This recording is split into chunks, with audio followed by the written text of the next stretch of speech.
Hello everyone, this is Rumble and I'm Michael Moore. Thank you very much for joining me today. Today's episode is about the police and mass incarceration and what we call safety and security. And it's a personally very important episode to me. Felt strongly about this for a very long time, and I want to share with you some ideas of actual things that we can do to rethink all of this and act on it. And I have to say before we get started, there's a strange coincidence with our underwriter today. Now, the underwriters do not know what I'm going to say or what's going to happen during the episode. They are just sponsoring this because they support my voice. They support a discussion of these issues. They support you being able to listen to it. And that's it. They don't know what I'm going to say or who the guests are or whatever.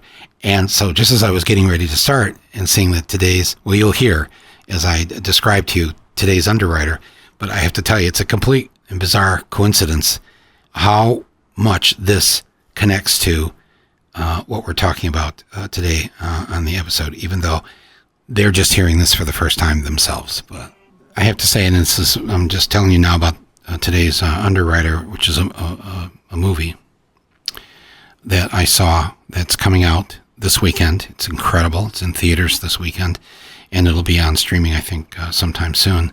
The movie is called All Light Everywhere. All Light Everywhere. And it's directed by Theo Anthony, and it explores the shared histories of cameras, weapons, policing, and justice. It won the Special Jury Prize for Nonfiction Experimentation at the Sundance Film Festival, and it has been hailed as a brilliant, vital criticism about American policing that also speaks to the limitless artistic potential of nonfiction filmmaking. The New York Times calls this film a revelatory, metaphysically disturbing examination of surveillance. All Light Everywhere opens right now, today, this weekend, the weekend of June 4th, in select theaters. If you live near one of those theaters, I encourage you to go see this film. There's nothing else like it. And I have a link in the description page of this episode of Rumble so that you can learn more about it. And I want to thank Super Ltd. These are the people that made it and are distributing it. Super Ltd. for supporting this podcast, supporting my voice, and for supporting daring nonfiction films like All Light Everywhere.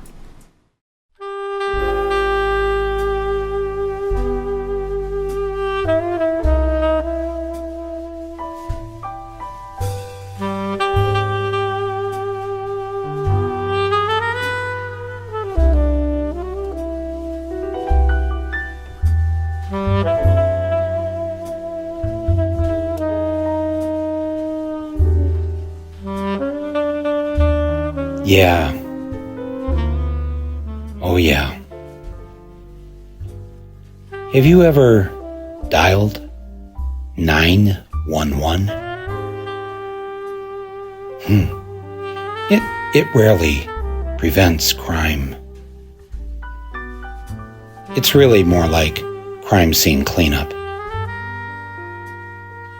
After all, you're probably calling them because you're witnessing a crime taking place, or the crime has already been committed, and now you're calling 911.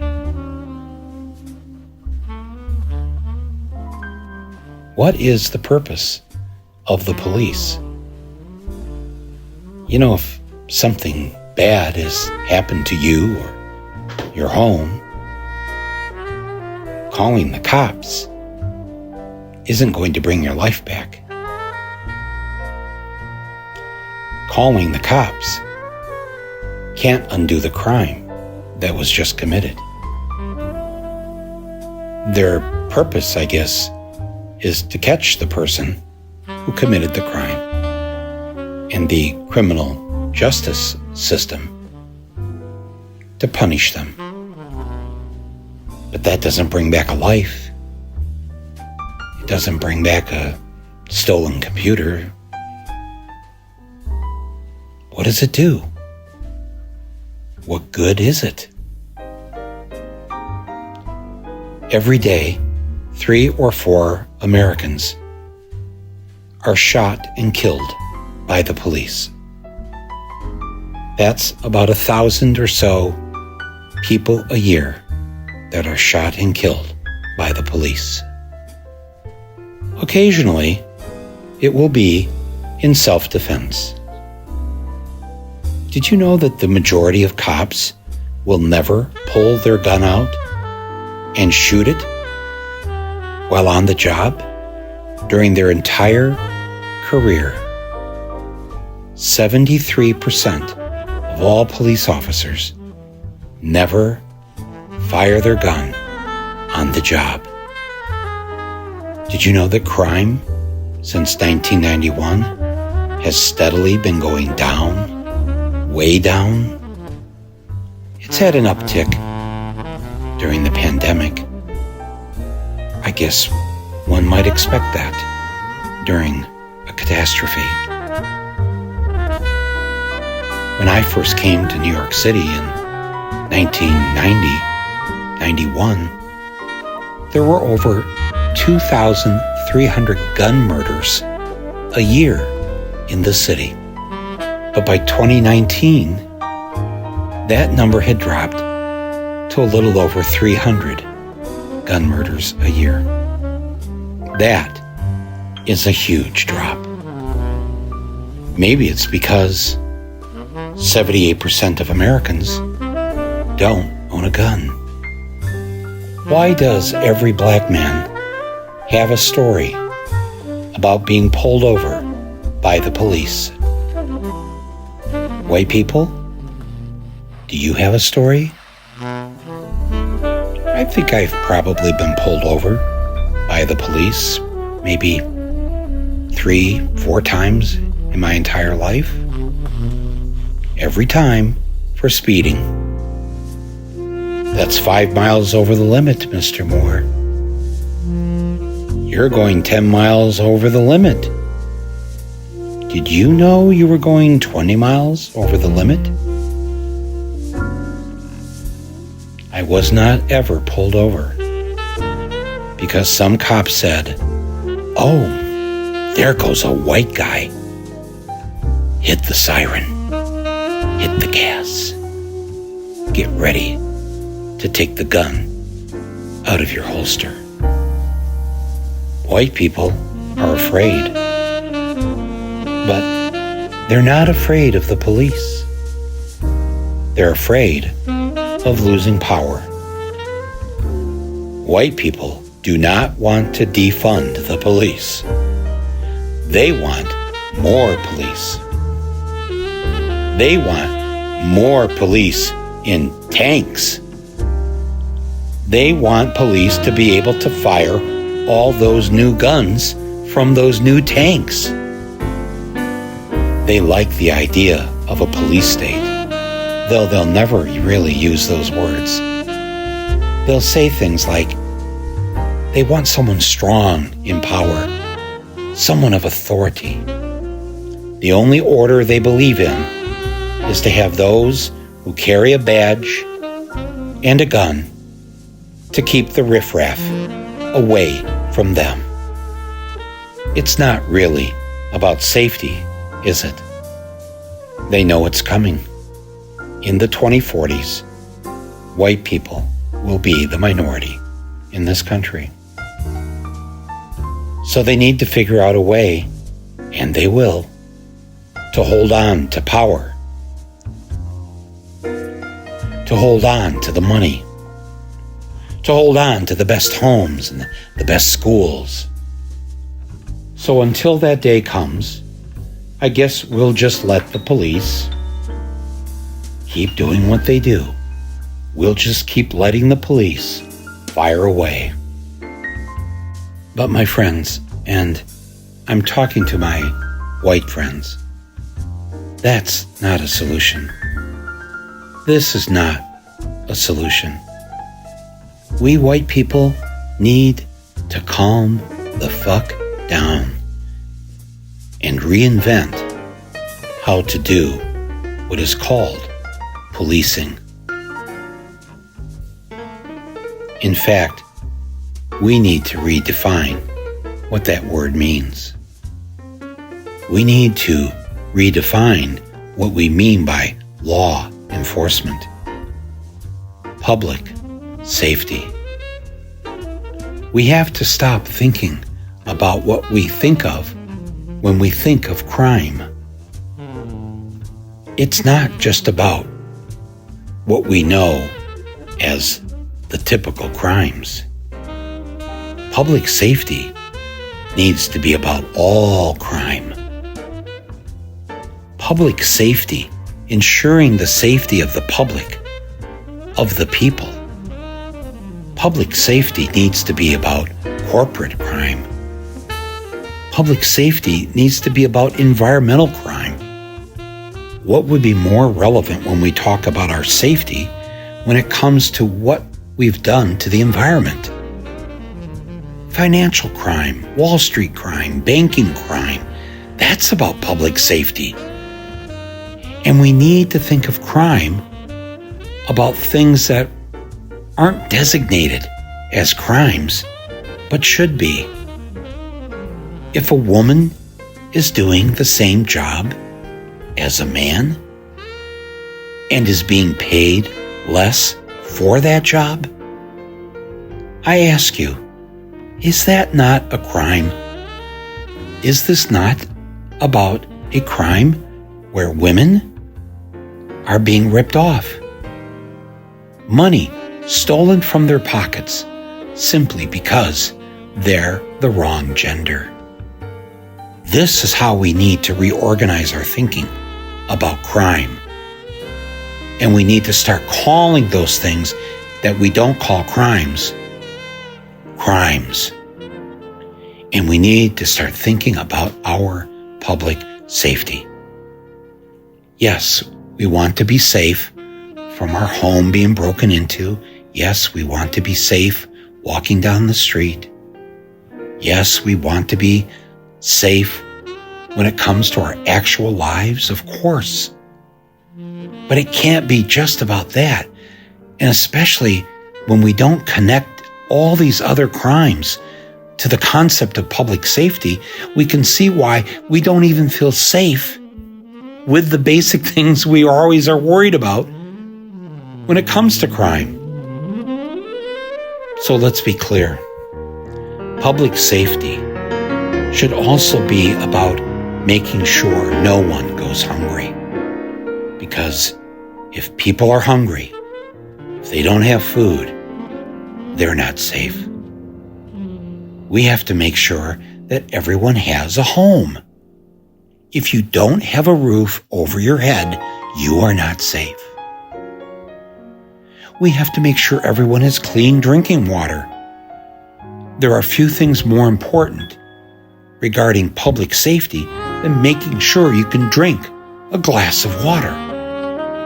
Tell me why it's a greater crime to go in and steal a pair of shoes from Foot Locker than it is to poison the water of Flint, Michigan, of Newark, New Jersey, of every Indian reservation. If nearly 30% of the people in this country do not have access to a doctor, do not have health care, do not have health insurance, they are not safe. Public safety is medical care. Public safety is having an income. And if people don't have enough money, we have to make sure that they have. Just as we did during this pandemic year. The stimulus checks, the unemployment, the money that the government was able to give people so that society would not completely collapse. That should be on our minds, pandemic or no pandemic. The public is not safe if they don't have the money to live on. Excellent schools is about public safety. Having a job is about public safety. Daycare is public safety. Elder care is public safety. Climate is public safety. If we continue to wreck the planet, we've made ourselves unsafe. The planet is becoming unsafe to live on. When we say public safety, why are we just thinking about police? Catching the bad guy. Police. A militarized police force, my friends. A police state. That is not safety. That makes us less safe. We have to stop doing it this way.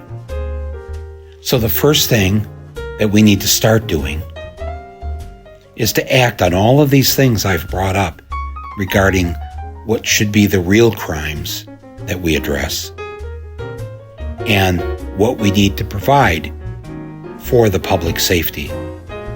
Each of these categories, from housing to food to schools, water, all of this, we need to get going on this right now. We need legislation passed, and we need to have a whole new concept of public safety. And that's why the other thing that we need to do as soon as possible is to set up in every town, in every city in America, a Department of Public Safety and Compassion, and call it that. It's not about the police. We are not safer because we have the police. Yes, they play a role on some level, but if we want true public safety, we need to redo this in an entirely different way. So just a minute, go with me on this. Imagine where you live, you had what was called a Department of Public Safety and Compassion. Yes, compassion. We have to start behaving that way. And if we we put it right in the title of the department, that we, the people, expect our leaders and our people that we pay to help keep the community safe, that it is done with kindness and compassion. So imagine in each city, in this Department of Public Safety and Compassion, there may be 3 precincts in your town. There may be 85 precincts in your city. Each precinct should have a team of people. We can call them public safety officers, but they're not cops. Yes, we will still need, in each of these teams, in each of these precincts, a cop, somebody who's there to deal, sadly, with the violence that exists in our society. A lot of it is violence committed by men against women and children and co-workers and classmates. We need to see this through a different lens. So yes, we will need still people who can stop the violence. Sometimes, and this is already happening in other cities, where they have what are called disruptors that come in to break up and stop the violence without committing more acts of violence to stop the violence. And yes, we will need a person or two highly trained and with a keen eye and a keen sense and a moral compass, who will have the ability to use force if necessary to stop the violent offenders from hurting the innocent, from hurting women, from hurting children. But each of these teams in each of these precincts also need to have other public safety officers. What if each precinct, say, had a public safety officer in charge of hunger, of dealing with people who are hungry? A homeless officer, a medical officer to deal with the medical issues that people have, a dental officer. How many people are suffering because they don't have the money to get their teeth fixed? A jobs officer. Hello, I'm the public safety officer for jobs here in this precinct. What do we need to do to get more jobs in this area? What do we need to do to support that? What if somebody, their whole job at the precinct was focused on creating jobs or helping to connect people who live in the precinct to get a job? What if we had somebody whose job it was to be the person making sure that everybody had enough money to live on? Think about that. Yes, I'm the public safety officer for the homeless. I'm the public safety officer for food and hunger. I'm the mental health public safety officer. Oh my God, we need so much of that, don't we? We don't need thousands of men with badges and guns. That's not what is making me safe.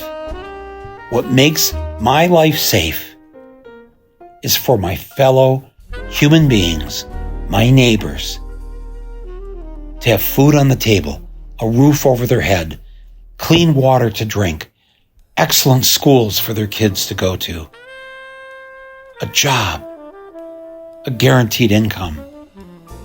If we did every one of those things, and if we had public safety officers responsible for each of those things in each precinct, everyone's life would be better. Usually when we think of public safety, it's very much about us. Well, I need to feel safe. I have to be safe. What are the police doing to make me safe? What if we thought about our fellow men and women and children and looked at it this way? What are we doing to keep them safe? What are we doing to make their lives safe?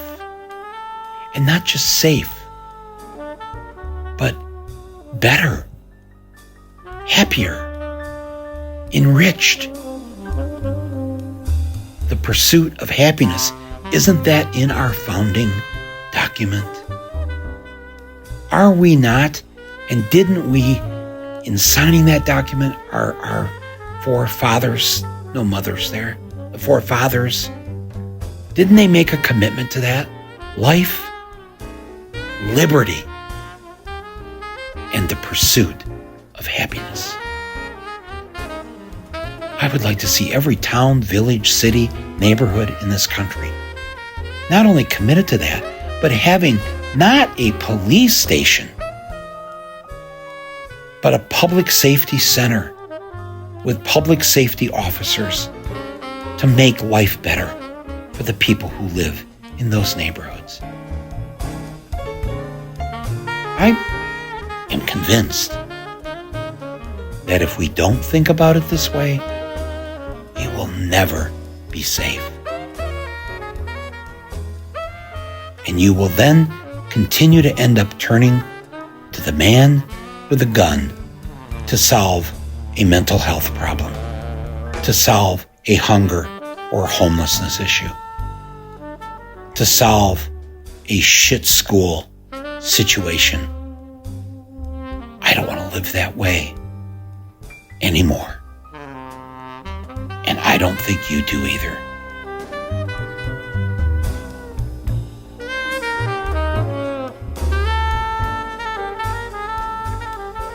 And when we have to call 911, the people who work at 911 need to be trained so that as they listen to the emergency need from the caller, they're able to direct the call to the appropriate response people, the appropriate response public safety officers.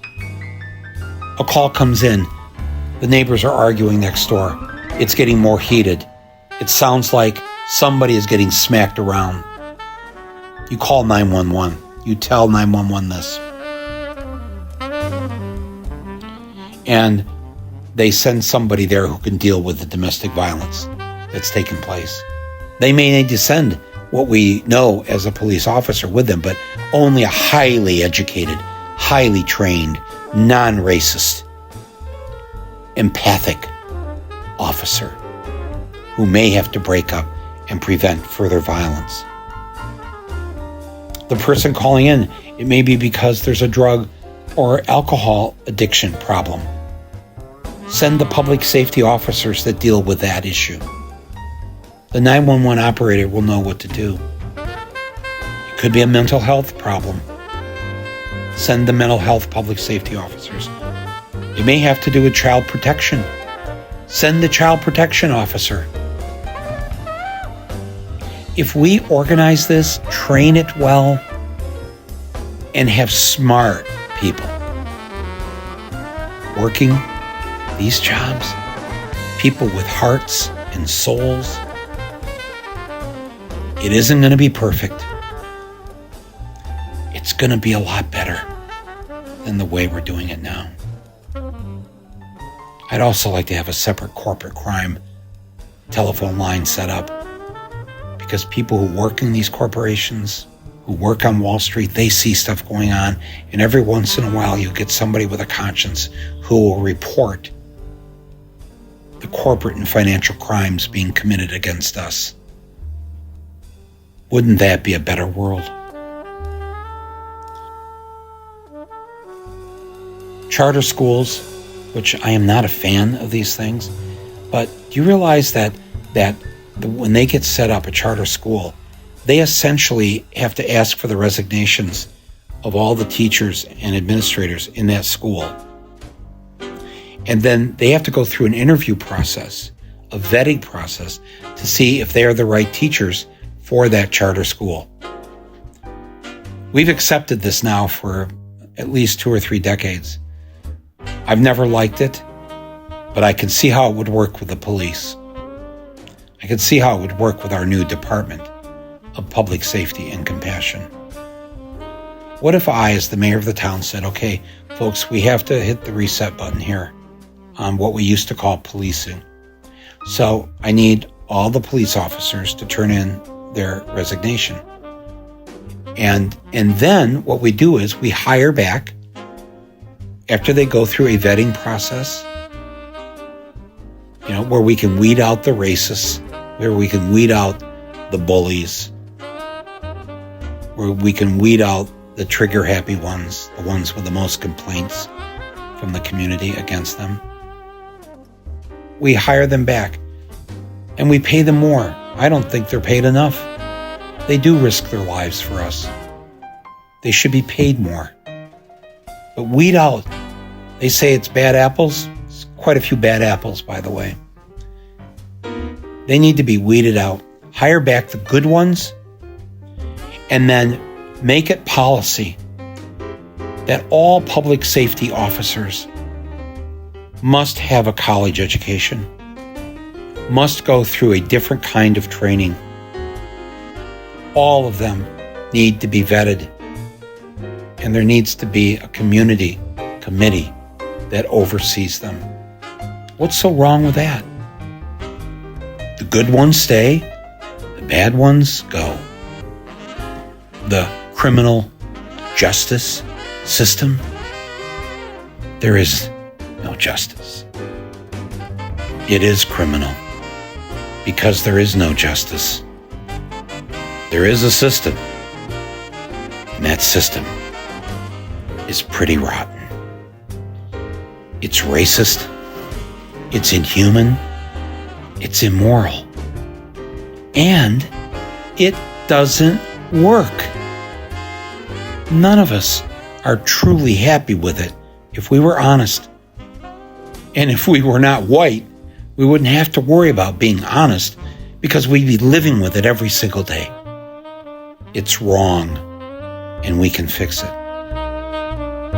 I will be following up this episode in the next week or two with part 2 of my thoughts about the Department of Public Safety and Compassion.